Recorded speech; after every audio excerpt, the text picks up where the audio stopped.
Hey everyone, this is Matt from How to Garden Design, back with part 2 of my reaction to the second studio look at the design process, particularly for architects. Um, just to recap, they started looking at, getting research and the process of getting research to help inform a design, the importance of that. And I think we're about to move into the second area where they talk about the design process and the pros and cons with how different people work through it. So enjoy. Design process in our view is not a step-by-step thing, but that doesn't mean that there is not a sense of direction in the design process. So there is direction, and there is direction for some fundamental reasons. The first is that we are trying to complete something. We're creating something that has not existed before. Therefore, there's a deadline and there's a sense of direction toward that calendar deadline, and also a sense of direction toward the completion of this object. The other reason why there's a direction is that So you mean by direction, you mean progress? uh, so let's say a project takes, like, I don't know, 3 months to design or something like this, right? Um, just because there's not a clear step-by-step approach to it, right? It does not mean that you're just swimming in circles and spinning and going around in whatever direction until now you're done and now it's complete, right? Like, there should be a sense, yes, of progress. There's it's like a pyramid shape, right? But maybe a little bit less linear. Like the design process line, I might have said this before, is not a boop boop boop boop boop boop boop done. It's not all, it's also not like a bunch of squiggles until the deadline's here, now I'm finished, right? There should be movement and a direction, but getting there might not be super linear. This again ties in a lot with my own kind of training and experience and just thoughts on design in general.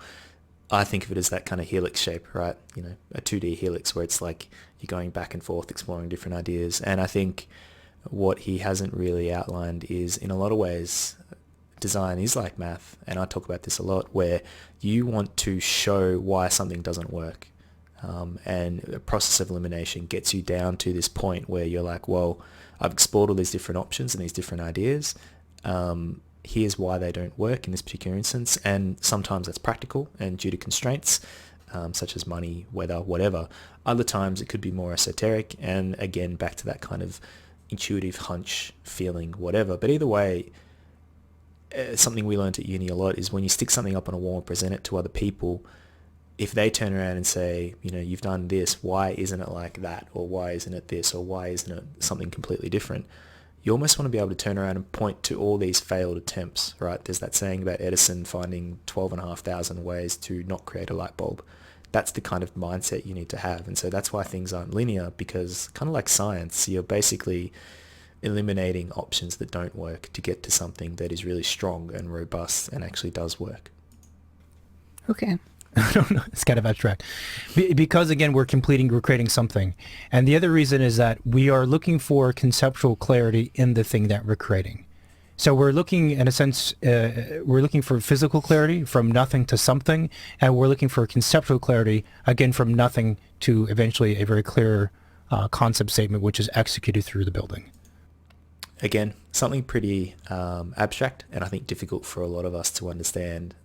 But I kind of get, I think, where he's coming from, which is that when I talked about hunches or intuition, sometimes that, you know, takes itself out in terms of concept, where concept can either be, you know, it can be developed in a particular style, you know, in terms of material choices and colors and all these other bits and pieces. But again, back to my jungle idea, right? Like the concept is an urban jungle, so to speak. And I don't mean that in terms of buildings. I mean creating some sort of jungle environment in my backyard is the concept. Now, I can't have an actual jungle, but conceptually, what is it about a jungle? You've got this canopy that's covered. You've obviously got these tall vertical elements, and you've got whatever the ground plane is that probably doesn't have a lot of sunlight.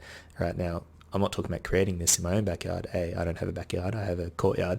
But conceptually, the concept there that I may have reached at some point is this jungle, right? And so the overall design that I actually developed to get there incorporates some of those elements that you see in a normal jungle. It's a little bit weird, but that's kind of where I think he's heading with this idea. right? So again, the variables at the beginning, that information gives you the murky image, right? And the kind of something's to be revealed, and eventually that image will become clear. So therefore, there's a sense of direction, despite there not being a color by the numbers approach. Make sense? Yeah, I guess so. And I the reason why I say that also is that I think that the people who tend to follow the same exact step-by-step process every time, their work ends up being very reductive and dry and boring. Because what happens is... Well, they probably lose interest too after the third one, you know. Well, they turn off their creative brain. Yeah. I think this is really common, particularly, from my experience working in the industry. You've got very small windows in which to make an impact, and clients expect results, and so it's easy after a while to develop your own style and method, and just keep repeating it, because you need to bring money coming in. Your main role is now more on the business than it is on creative outlets. You hire other people to do the creative outlet side. Sometimes I think some designers would be better off hiring someone to run the business for them, and then they focus on the creative side, but most people don't want to take that approach. But yeah, I think things can become derivative and stale. And also, frankly, sometimes people coming up in landscape in particular who were landscapers, sometimes, they're sick of building what other landscape designers have kind of given to them, and they want to go out on their own and do it. And they may not have the exposure to this kind of design process. All they're going to do is kind of repeat the same thing over and over again. If as the client that's what they want, completely fine, no issue with it. But I think after a while you get sick of just creating the same type of steps and walls and layout and all these other things. Sometimes convention can be good, but sometimes it can be kind of boring. Right. You just apply it as a recipe, a template. A template. Yeah. So let's say you were taught, learn the program, right? You're given the program, study the program. Program, can mean a lot of things. There's always going to be weird conventions and names within different design disciplines. To me, program can mean a lot of different things, honestly. It generally incorporates elements of like the users and the actual things that you need to make, in this case, a building work. In landscape architecture or landscape design, that means a lot of things. That means how people circulate and move through the site. It probably means, elements of the materials that you're using. It means more the feature stuff that they spoke about at the start. So in architecture, it's probably a little different, but fundamentally it's about, all right, well, if you're designing a residential house, a program will be elements of the kitchen, plumbing, all those other things, electrical work, the physical building itself, which all this sounds kind of stupid, but I think where they're going is buildings have concepts behind them, and yet you need the programs to kind of underpin them. Otherwise, you're just designing a hall, right, with nothing in it. Learn about the site, right? And then you do some bubble diagrams. This is what a lot of people are taught. You do bubble diagrams where you have the program, right, in circles, and you kind of move them around so that they are in the right kind of we will know relationship and things as this, and then that's related to the site. Then you do some circulation diagrams and stuff, and then in that case you are clearly moving from a more abstract understanding to a more real. So let's say you take those bubble diagrams and then it becomes like an outline of a floor plan, then a real floor plan, and then there's furniture involved. Then you bring it up in 3D and et cetera, right? That is a very prescriptive approach to design, and the problem with it is that, as you said, when you do it over and over and over again, there's a tendency to only problem solve for the step that you're in. So before we get to this point that is about to talk about, the bubble diagram thing is something that I recommend to people, because generally my audience, I want to look at beginner designers who aren't going to repeat this process over and over again. I think bubble diagrams can be really quite useful because they allow you to kind of position programs, as he would call it. Again, something that I think of as like activities and features in my case. An activity is a space that you occupy and you work within. A vegetable garden is an activity, for example. And a feature, for me at least, is something that you don't interact with physically, but it's there, right? Like a featured tree or a water feature or those kind of things, right? They're pretty basic terminology. Both of those fall under this program bubble. the reason I think the difference for me is that I want to give people a step-by-step approach where you've outlined, again, this criteria set, this idea of what you want each of these little program bubbles to be, how you want, not necessarily how you want them to look, but what works or what you want them to do so that they work for you. A vegetable garden, obviously you need to have certain elements to make it work as a vegetable garden. And then when you're going through this bubble diagram approach, you're moving these bubbles around to different positions and you're testing whether or not the position will support or will allow you to create that vegetable garden. You know, you don't want to put it down the side of a house where there's no sun because it probably won't grow as well. I mean, that's a really basic example, but that's where that bubble diagram stuff can be useful. But I think they're not necessarily talking about that at the moment. They're talking about bubble diagrams just as something a bit more generic. And again, architecture is a little bit different. So, but I'm interested to see where he goes with this next point. Right. So if I'm in the bubble diagram step, I'm only going to think about bubble diagram mindset for that. And once I'm done with that, I move on to the next thing. Let's say it's floor plans. Now I look at only floor plan mindset. And so at each phase, you're locking yourself in creatively to just one thing, one sliver of understanding of the project, right? And that's problematic because what you should be doing throughout the entire process is being open to all of the possibilities and all the different ways of understanding the design. Yeah, and I feel like that's a process that you find often in offices. And, you know, my guess is that, well, you need some sort of structure in offices, and also you need a way to explain to the client why you're charging them so much and where you started, where you're going, and like you can't be still everything up in the air when you work with clients. That's why you're going through these very defined steps, right? Because they need to see the progression as it's moving forward towards something. Yeah, and I think also that's a good point because again, roughly speaking, the process does go from a murky image to a more clear image, more clear, until it becomes like crystal clear at the very end. Again, to me, this is the opposite, where you've eliminated options that don't necessarily work, and be that for each individual bubble, like you realize this is the process I kind of recommend to people.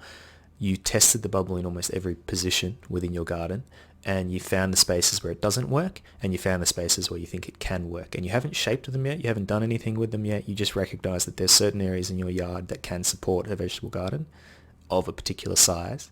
Again, that should be one of your criteria, right? And I'll talk about this in other videos and bits and pieces where you've hopefully thought about how big or small you want this vegetable garden to be. And if you don't know yet, that's something you can explore more in the design process, but it has to be relevant to you. Yeah, it can't be something that you've just copied and stuck and pasted into your design, because it may be something you can't handle, you can't maintain. So again, getting a little bit off track, but he talks about kind of the thing crystallizing, becoming real. To me, it's more about you've kind of eliminated options that don't necessarily work, and you're getting to something that is a bit more robust. This is the direction. And as far as clients are concerned, that's the direction too, because you can't be going backwards too much because it's going to like fuck up the schedule. But internally, I suppose, as a designer, you can't allow yourself to turn off thinking when the steps you take become too fine-grained, when they become too specific.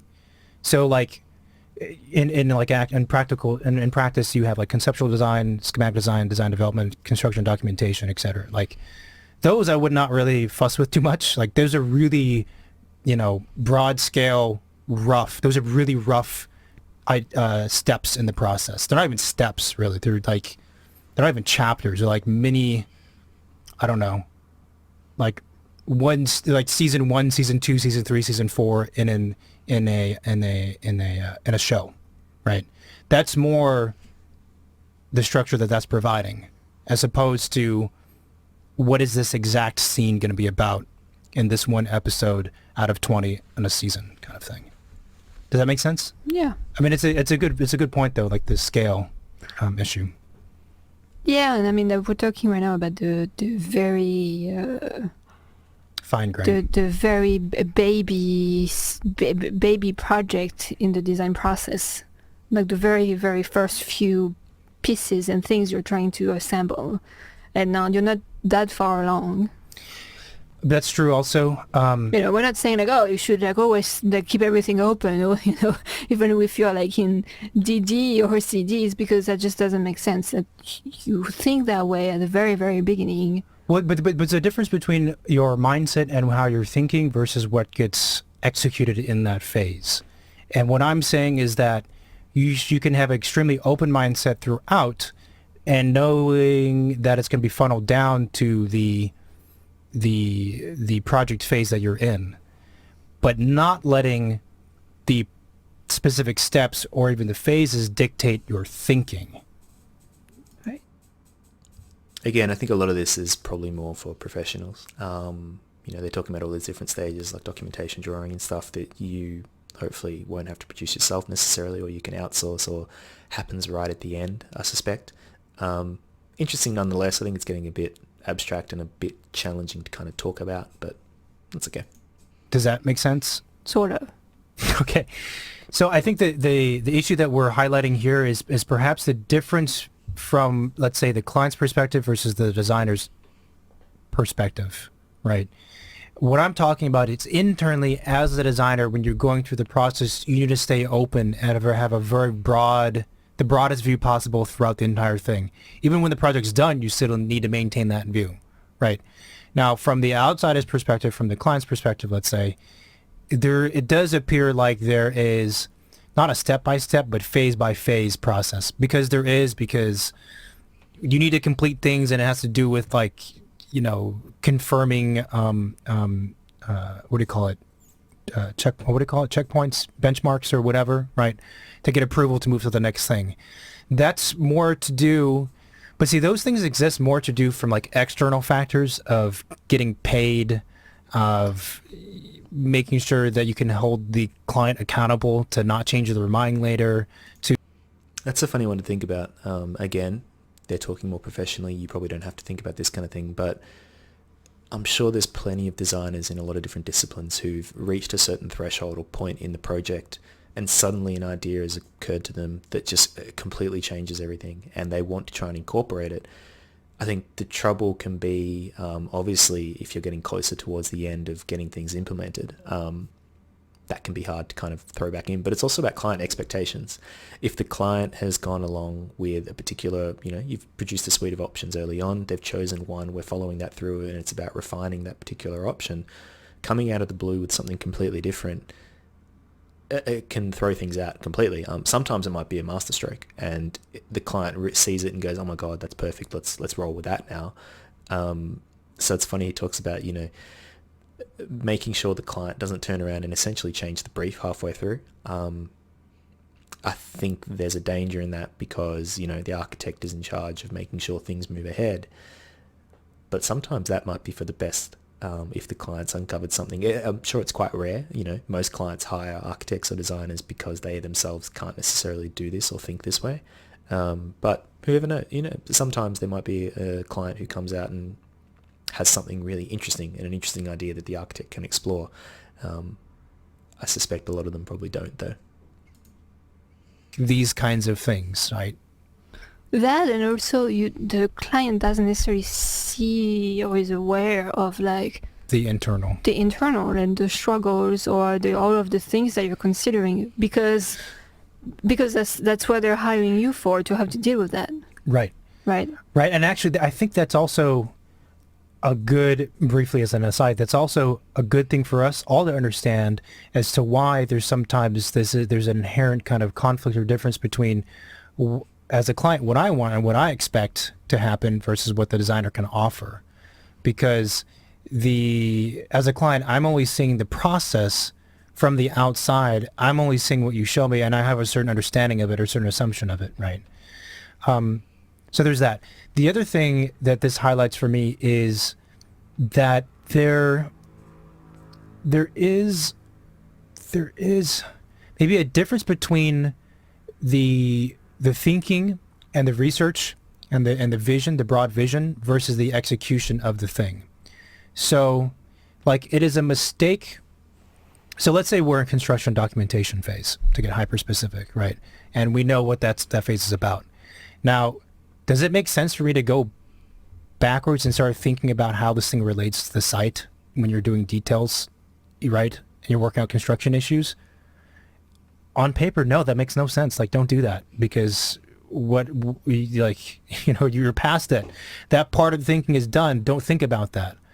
But what I'm saying is that you actually always need to think about that. One, because even during CDs and even during CA, there's going to invariably be design questions that come up.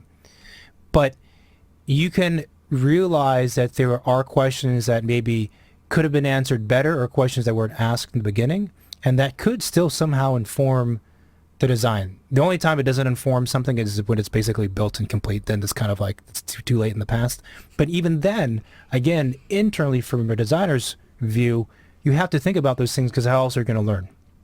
Well, then, This, again, much more professional bent. However, I think for the amateur designer, particularly if you're designing and potentially DIYing your own backyard, there's opportunity there to respond to these kind of things. So if you come up with a really basic design initially, and you have allowed enough flexibility to change later on, you could find that actually after a year or two you realize that this thing you produced or built over here doesn't quite work, and maybe you want to expand or shrink that particular thing, be it a garden bed, it could be a play area or a sand pit or an entertaining space. You as the owner have the flexibility to be able to kind of mix and match throughout your site. And I think this is something that many gardeners do really well. They iterate in real time as they go. They don't just, create their garden beds and expect that that's it. That's how they're going to use it. And realistically, their feedback mechanism is the performance of the plants themselves. So I suppose the feedback mechanism for the user, again, go back to that criteria idea of you've set criteria for how you think you want to use the space. And after living with the design for a year or two, you may find that actually what I thought would work hasn't quite met those criteria, so maybe I have to change it in some way. Or perhaps the criteria I set initially, again, don't quite work the way I want them to, and maybe things have changed. Maybe my criteria have changed, and so therefore the design doesn't quite meet my needs. Again, gardeners have it, relatively straightforward in terms of, is the plant growing? Is it, producing fruit or veggies or whatever it is? Or maybe it's struggling. Well, now I have to iterate. I have to move it somewhere else. And that's probably another way to think about it. Whereas in architecture, obviously, that's a lot more challenging. You can't just turn around and build rooms unless you're a DIY, handyman who can go out and do all those kind of things. And yeah, a little bit more challenging, I think. for example, in CDs or CA, when something needs to change from what was initially designed, it's a way looking back, it's a way to evaluate and validate or reject a change. Right.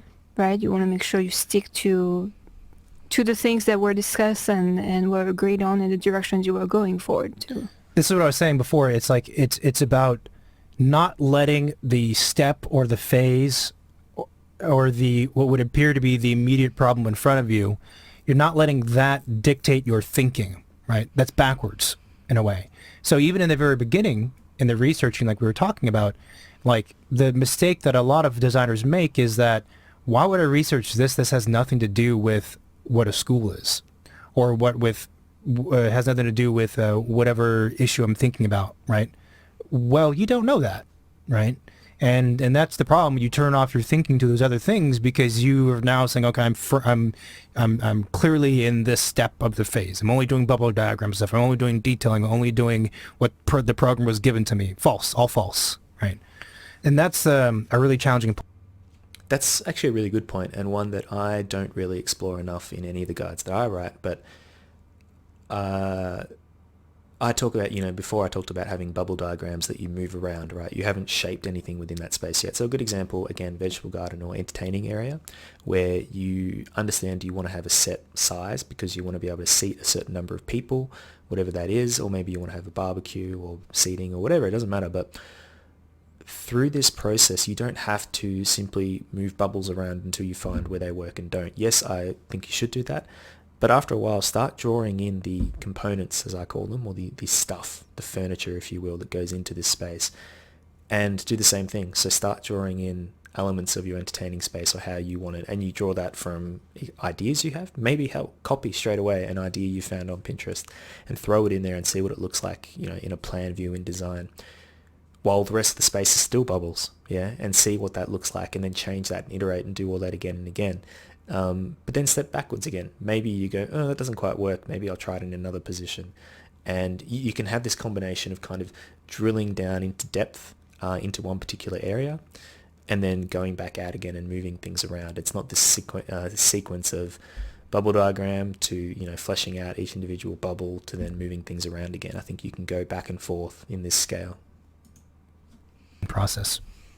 We're good on that? Should we move on? Yes. Right. So this is actually the bulk of the recording now.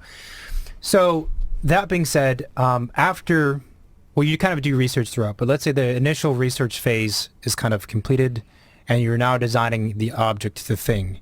What do you do? If there's not a step-by-step, like, what do I do? Well, so when we were talking about this issue, I think for the both of us, it basically is about producing something and then doing a series of tests on that thing to understand essentially whether or not it's good or bad, right? And that's what I talk about all the time. Iteration, yeah. You want to explore different ideas, but unlike art, where you're kind of exploring things often against a backdrop of nothing, you've got purpose behind it. You've got a function that you're attempting to fulfill in a lot of ways. So you need to test whether or not they will help achieve that function or purpose. Roughly the entire design process at different focuses and different scales and different lengths of time. But essentially you create things, and during the creation of it and after the creation of the thing, you try to understand why it's good or bad, and then you improve on it, or you revise it, you throw it out, you start over again. So the design process is actually understanding the design process and being able to design is really, I think, fundamental to that is understanding how to know if something is good or bad. So testing. That, yeah, is a really good encapsulation of design. And again, the idea that I like to teach to people is you need to have criteria that you are working against. Now, this is somewhat prescriptive, but I do think if you don't have design experience, which most people won't, if you don't work in the industry, you need to be able to define to me why, you know, what is success for you, right? You need to outline it in these little dot point criterias.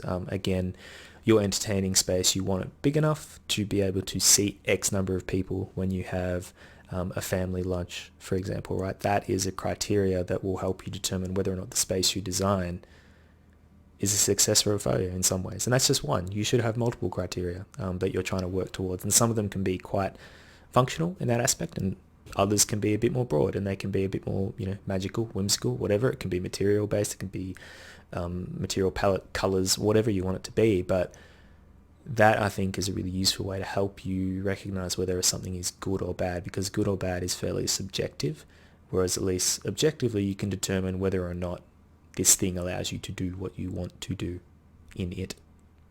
Things is basically a way to solve two things. The first one is making sure that what we're designing is actually good and it fits the design, right? Otherwise, you know, we could just keep going on in details and then later on realize that it doesn't work. So that's that. The other thing is maybe sometimes you're stuck. You're stuck in the research and the design process, and just testing different ideas or like questioning what you've been doing is a way to open new doors and reject some of those ideas. Yes, designer's block. Yeah, I think that's true. I mean, the other thing too is that on the face of it, the idea of testing would sound like, is this the same thing as understanding how to be a good critic, like a design critic? And it is sort of, but not really, because I think the tests we're going to talk about are really meant to be used during the design process as opposed to critiquing the thing in the end of whether or not it's good. But testing is a way to... It's a way of... criticizing. But it is, in this case, criticizing to move forward in the design. Right. That's like has to be very clear. Like, I think a lot of criticisms I hear made by people who are not designers, they always have a different flavor to them because you can tell they don't really know how to give advice. Let's say in the case of a midterm or in the middle of a project, right? How to give feedback that's going to move things forward.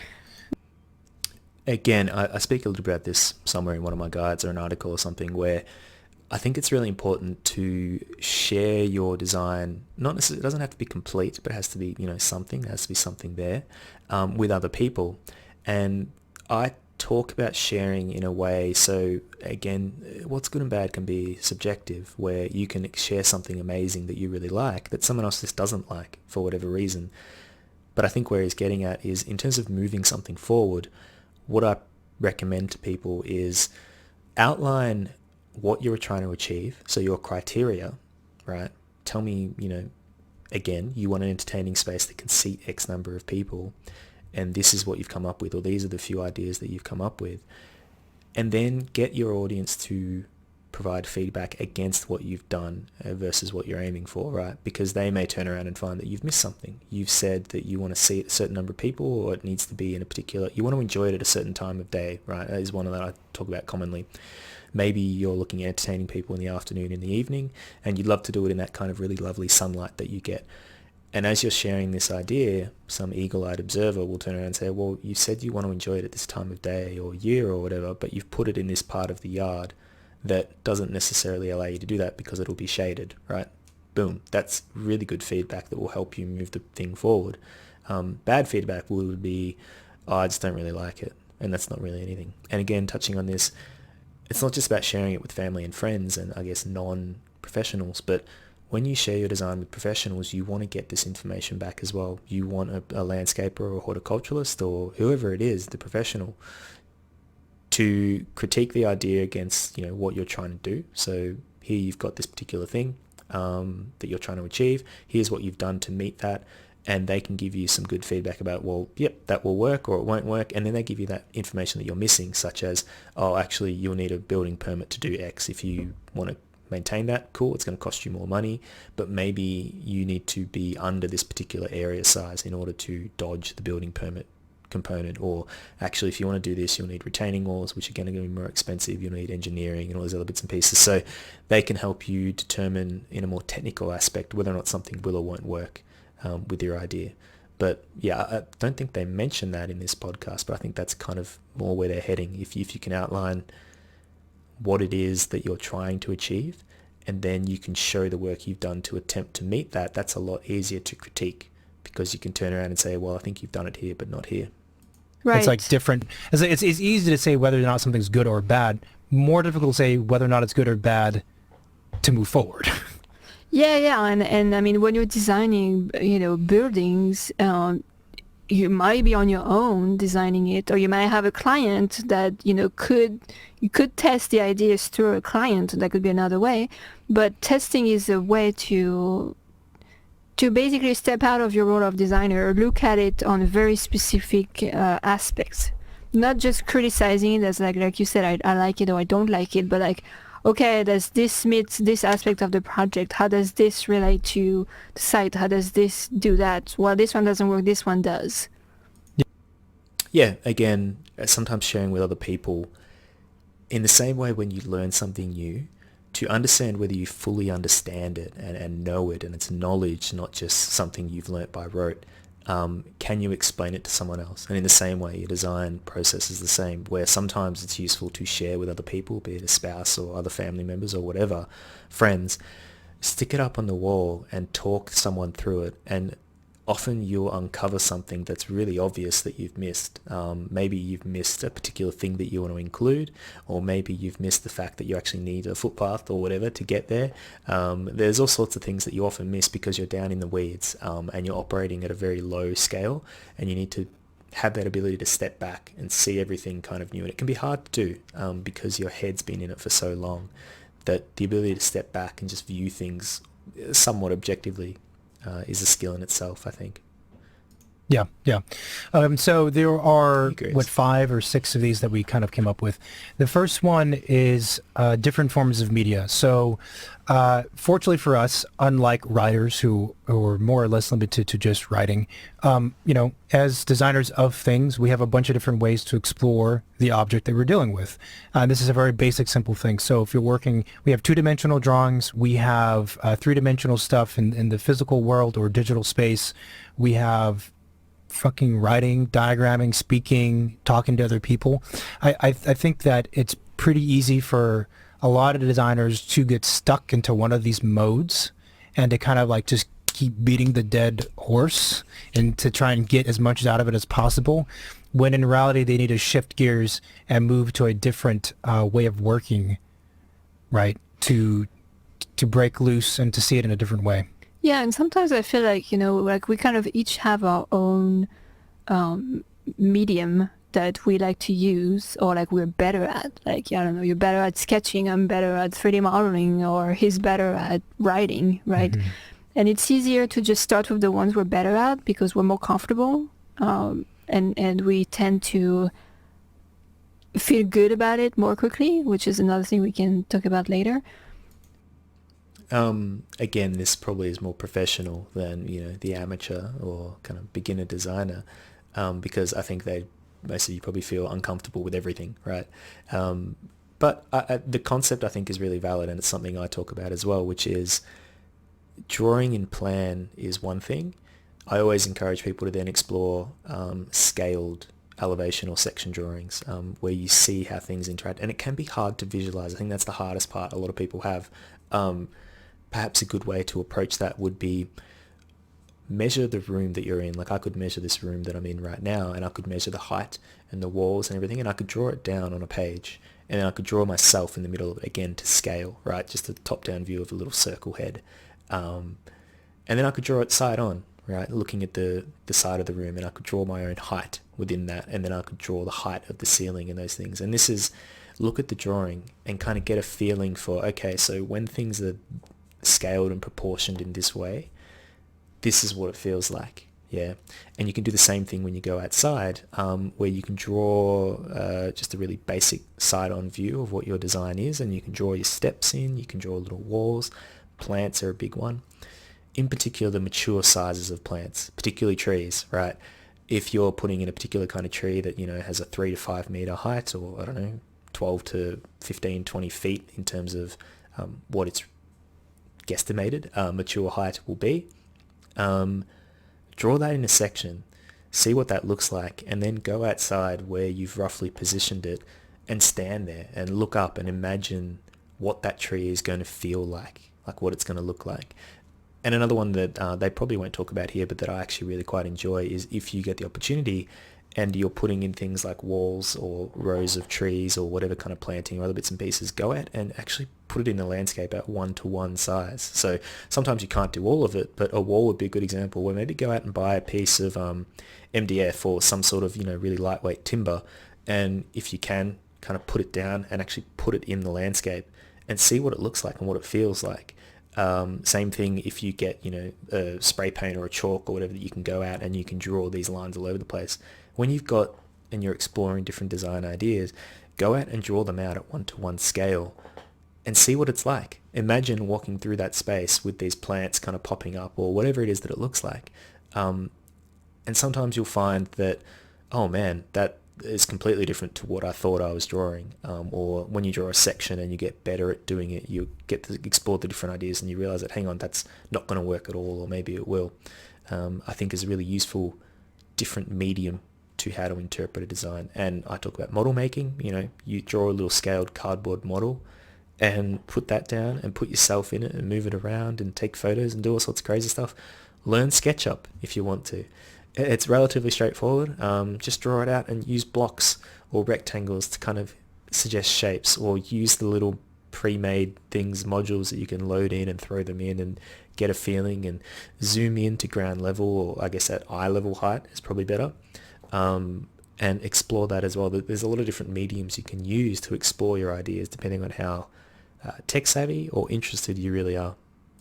But there is, like you said, a pretty big array of things that you can use, the tools that are available. So if you feel like you're not progressing, which really is super important in the design process, you got to switch gear and experiment even with a medium that you don't typically use. I mean, I think even in the broadest scope, you see designers who too quickly limit themselves to one way of, to one medium, right? And they therefore their design suffers because they're missing a different perspective.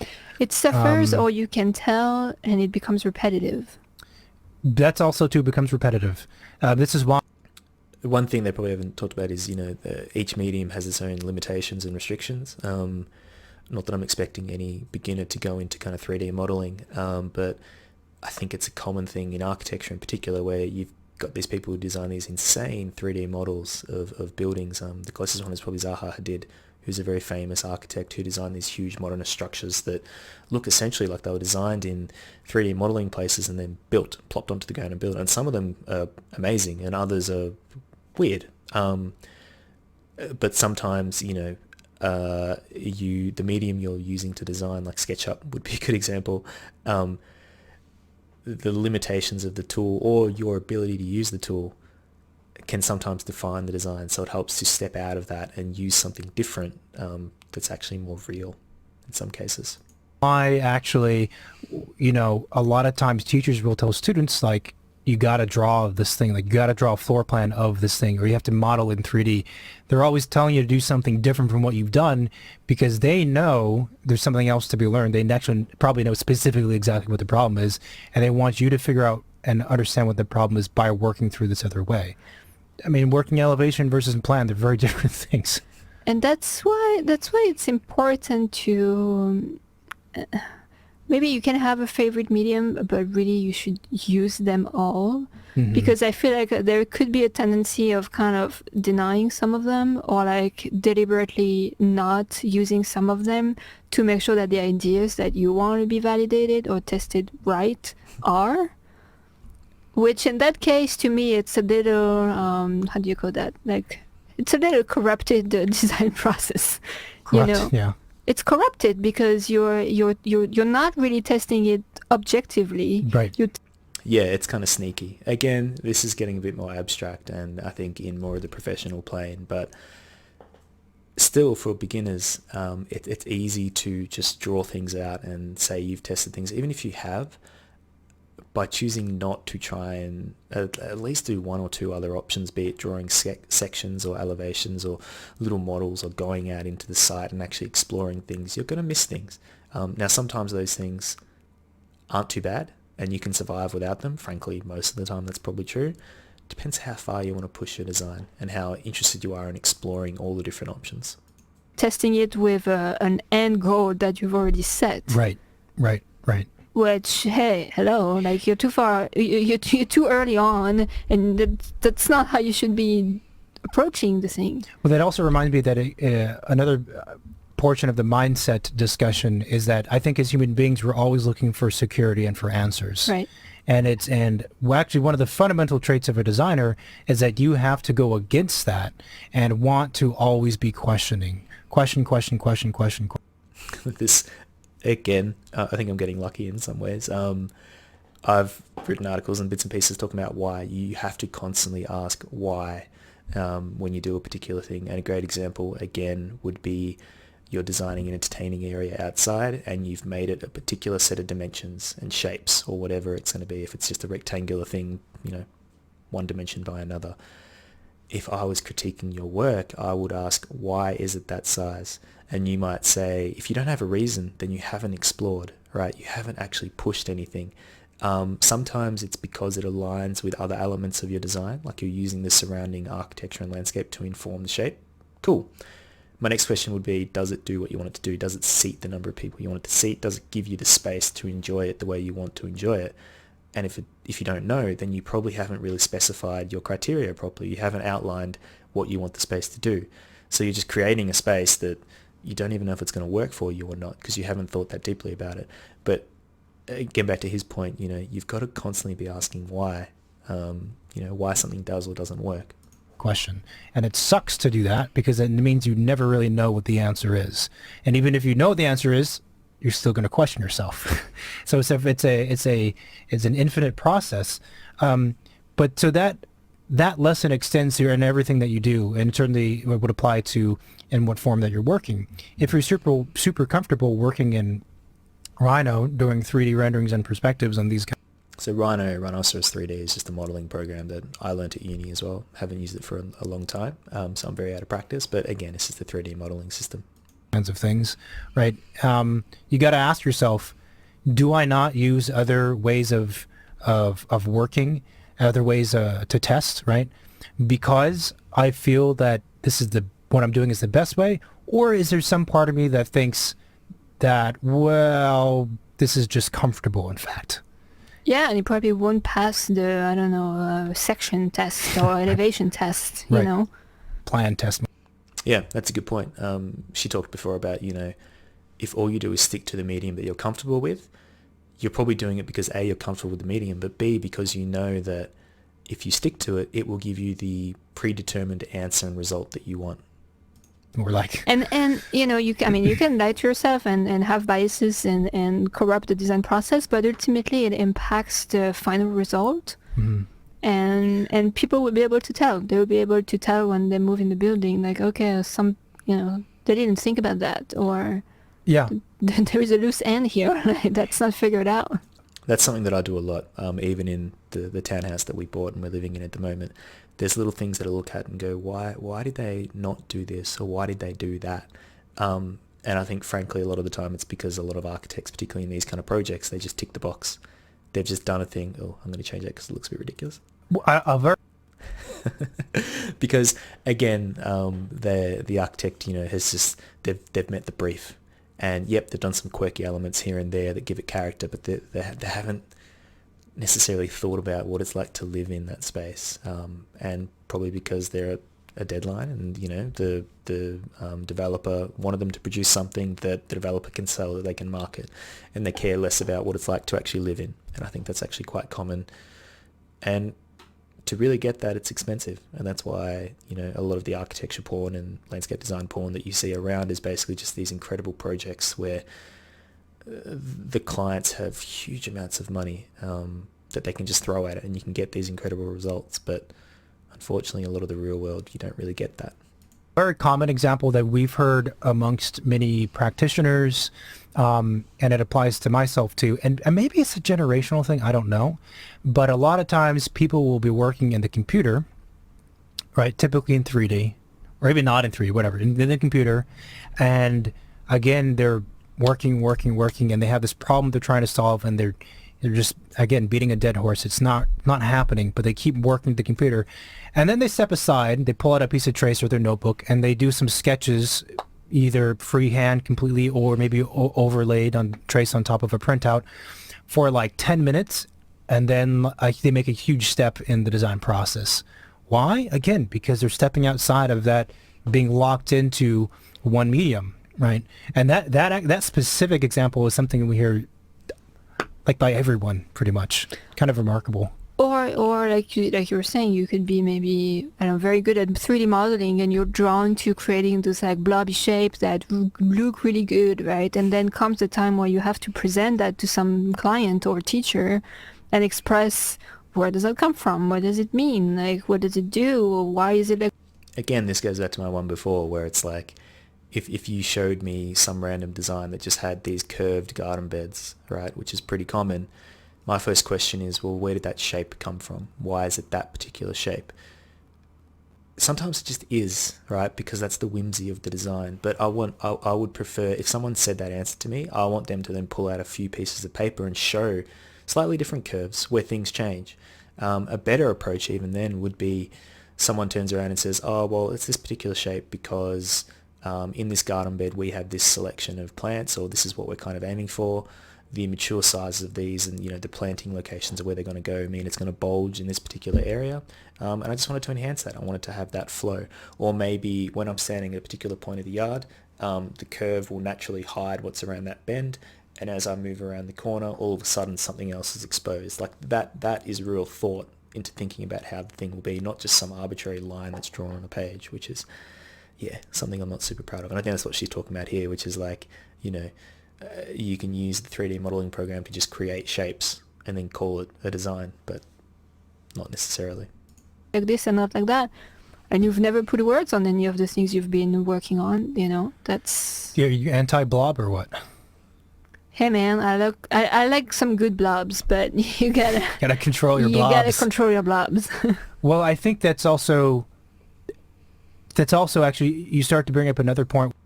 I would say the same thing about curves. Some curves are great, but you've got to control your curves. That said, not everything should be rectilinear and straight, but just they tend to align better with,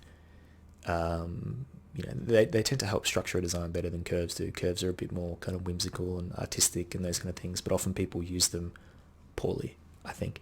Just one point I think that I didn't mention before.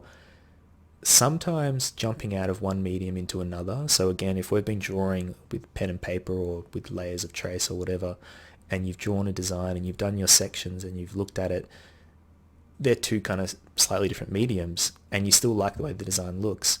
When you go out into the landscape, sometimes you'll find confirmation, right, of something that you've done, and you realize that, well, I moved a feature tree from this position to this position for this particular reason. And when I go out and look at it now, I actually like that decision. Sometimes it can confirm a decision you've made, not just reject decisions you've made. That's why I think it's important to do both, or to go out and explore how things will look, how things will feel, which can be hard for landscape because obviously things grow. Yeah, that's the main difference between this and pretty much every other discipline tends to be unique, and you're dealing with elements beyond your control. Even if you've put everything in place to make sure a tree has the exact perfect, or any plants have the exact perfect conditions to grow in, sometimes they do weird things, or they don't grow, or whatever. Things can change, right? And then it will completely change the outcome of the design that you wanted. You don't want to let the medium you're working with dictate too much the design. That's a bit, you could actually argue both ways on that, but there's something there. And it's the same thing as what you said earlier with the data of the research. You can't let that lead everything. Right. It's at the end of the day, it's a happy marriage of many things, but you gotta pick carefully what will dictate maybe the design. It cannot be something for convenience or something because you're lazy or the. That's probably a good point. I think we may have touched on it slightly earlier, but depending on you, how much effort you want to put into a design, I actually think it's okay to stick to, I guess, what they're talking about in terms of the research, right? If all you want is something that is conventional, I would still encourage you to do the exploration in terms of, where the best positions for different things are, outline your criteria, figure out where the best location will be for your entertaining area, for your vegetable garden, for your play area, for your lawn, for all these other bits and pieces.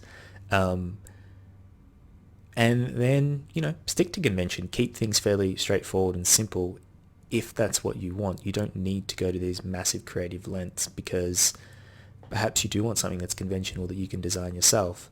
But if you are someone who is interested in, really creating something quite interesting and unique, and that you bring friends and family over and say, this is what I did, and they go, wow, that's incredible. To be honest, most people say that regardless, even if it's a pretty straightforward design, because people like convention. That's why it's convention. But yeah, I think where they're going here is, again, from professional outlook, doing something again and again. But if you're a beginner, you can choose to go the whole hog and go crazy exploration, or you can keep it fairly straightforward and simple and go, yep, I'm sticking more to the research side of things. I know these things that I'm doing will work, or they should, because I'm using fairly conventional approaches to them, sizes, scales, materials, building techniques, all those kind of things. And if you don't know the answers to those things, that's where you can do your research and find out and talk to professionals and get their opinion on them. First thing that jumps to mind, it has to be a little bit more than that.